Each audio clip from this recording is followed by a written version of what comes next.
Hello बच्चों, चलिए प्रश्न को देखते हैं। तो दिया गया प्रश्न है कि जाग पलवन विधि में प्रयुक्त जाग कारक रिक्त स्थान है।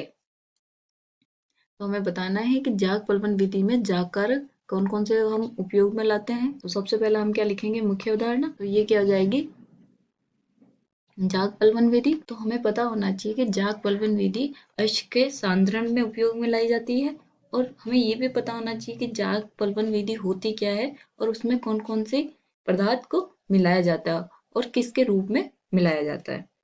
ठीक है, तो चलिए देखते हैं क्वेश्चन। तो जाग पलवन विधि में तो हमें पता होना चाहिए कि जाग पलवन विधि में जाग कारक या फेन स्थायी कारक को क्यों मिलाया जाता है। तो ये क्या करते हैं कि जो हमारे पृष्ठ तनाव को कम करके जाग को स्थायित्व प्रदान करते हैं।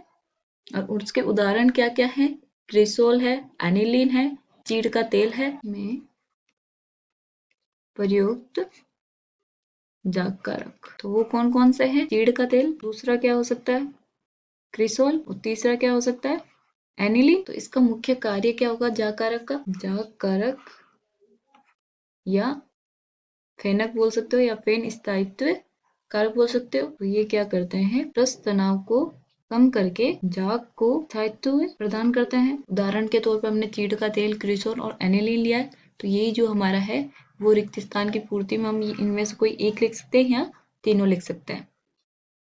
आशा करती हूँ आपको समझ में आया होगा। धन्यवाद।